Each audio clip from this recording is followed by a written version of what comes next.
Yo, what's going on, guys? It's Hunts back with another video. Today we're going to be talking about the changes that EA made to the fantasy hockey event. Now, there is some good to this, I think, but for the most part, I would say it's 90% bad.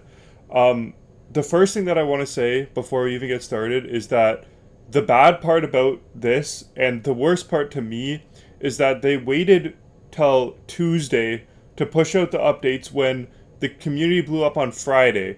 Now, they did on Saturday night release that they were going to do the upgrades, but instead of doing them first thing in the morning on Monday when they got into the office, they decided to wait until Tuesday at content in an event that was already shorter than a regular event. I just don't think that that's acceptable. I think that they should have released the update Friday night at. First of all, they shouldn't have released the event the way it was at all. Second of all, they should have released the update on Friday night. And third of all, if they didn't want to release the update on Friday night, then they should have released the update on Saturday, Sunday, or at absolute latest Monday morning when they got into the office. I think it's unacceptable that they waited till Tuesday, so I just wanted to get that out of the way before I even get into the changes that I think are good and bad about this.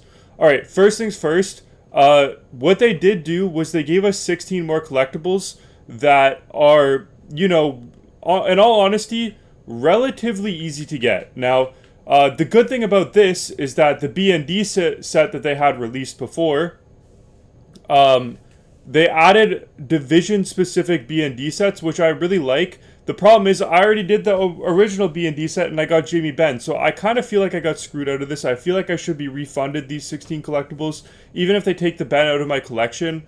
They should have something where they refund these collectibles and give me, the option to get Jamie Benn for 16 collectibles or, do these division specific ones. I think it's kind of stupid that they forced me to do this one without telling me that there were going to be changes and then proceeded to not refund me. Regardless, that's on me for doing it right away, which it shouldn't be on me. First of all, it should be on EA, but it's on me for doing it right away and not waiting. I did get Jamie Benn, who is pretty much the worst one to get, so that sucks, but I guess I'm gonna have to live with that. Secondly, they did change these moments. They dropped them from All-Star to from Superstar, to All-Star for these get goals ones. I still think that this is it's a little bit more acceptable, but I still think it's too difficult for what it is. I think that they should have made it like them all rookie just to make up for the mistake. Not that it I think that that's what's best for the game in terms of oh, there should be no challenge. I think there should be a challenge to some extent, but dropping them one difficulty is kind of a backhand slap in the face to the community, which is, I don't really like that. But the final thing that they didn't release any new sets, which is what I wanted to check right away. And I do think that's a good thing that they didn't release any more sets, because it would have just screwed over everybody who already had made the sets before. What I think they should have done was given us more than 16 free collectibles. I think they should have given us 40 free collectibles today, plus the 16 we already had. That way we could do the division-specific BND set, and we could make a player of our choice. I think that is what would have been the best from them to do. And I think that's what it would have righted their wrongs to some extent, is if they gave us 2 whole free players. Instead, they kind of technically did still give us 2 whole free players, but it's a little bit nuanced in the fact that you can't choose exactly who you want, which I think is a little bit stupid. So I think they should have given us the 2 free full players, 1 choice and 1 of the BND random sets. And then the last thing that I wanted to touch on was the store, which, in all honesty, I actually don't hate buying this pack with coins if you can afford it, because it pretty much guarantees that you're going to make a fantasy hockey card for 780,000 coins, which is incredibly cheaper than what we thought it was originally. However, it is still cheaper to just go out on the market and buy those collectibles worth of cards. But if you have a lot of coins and you're too lazy to do it, you can open one of these packs. I would absolutely not recommend opening those packs with FIFA, or not FIFA, HUT points. Sorry, I would not recommend spending any money on this game, because that's just going to incentivize EA to do something like this again in the future, because they see, oh, well, if we just do a makeup, then they're going to go and spend more money. So I would not ever spend any more money on this game, especially for this event. I think it's ridiculous, personally, that they would do something like that.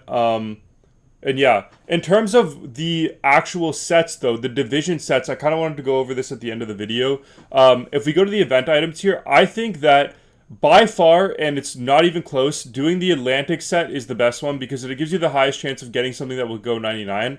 Brendan Gallagher, Anton Lundell, both, in my opinion, have a good chance of getting 99. Van Riemsdyk, not so much. Morgan Riley also has a good chance of getting 99. I think Dylan Cousins has a good chance of getting 99. I think Bjorkstrand, if he's on Power Play 1, I don't think he has a good chance, but I think he has enough of a chance for me to say that it's worth it to do that one.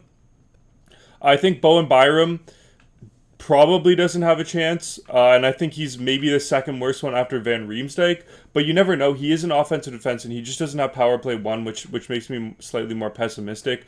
He needs, I think, 11 goals on the season, and what did he have last year? Let me just look this up really quick to see what the likelihood is of him getting it. He last year played 82 games and he had 7 goals. So, yeah, not ideal. He's never scored 11 goals in his entire career. That being said, last year was the first season that he had a full healthy season. I do think Byram is the worst one out of all of them by quite a wide margin. Him and like out of the Atlantic, him and Van Riemsdyk. But I think the rest of them are honestly good or better. So I would do the Atlantic. The second one that I would probably recommend is the Metro because I do think Taylor Hall, even if he doesn't get it, has a good card. Palat's pretty bad, but at least he starts at a high overall. So if he scores, 2-3 goals early on, he'll keep up with the curve. Couturier is another good one, I think, because he's playing power play 1 with Michkov.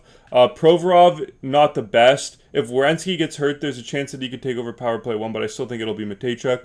I think Barzal is a pretty good one if he can stay healthy. His card's always good and hot. I think Lafreniere is a good one.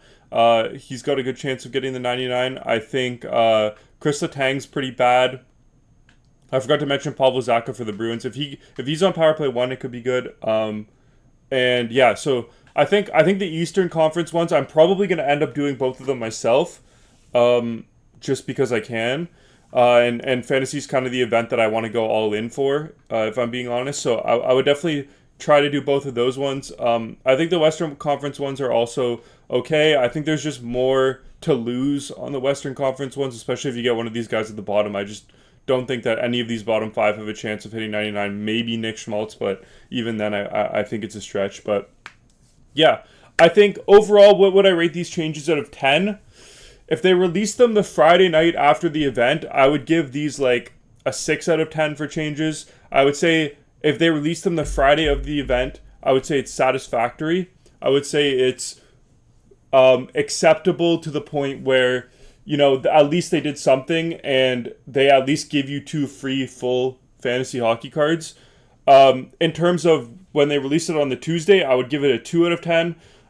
It's better than nothing, maybe a 1 out of 10 because it's better than nothing, but it's still absolutely the farthest away possible from being acceptable, and I think they absolutely should be extending the event to make up for that time that they didn't release these changes. But yeah, with that being said, I hope you guys enjoyed. Please check if you're subscribed.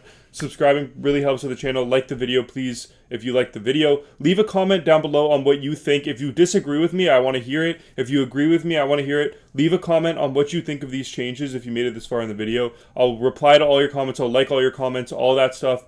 I really want to see what the community thinks of these changes. But yeah, with that being said, thank you guys so much for watching, and I'll see you guys in the next one. Bye, guys.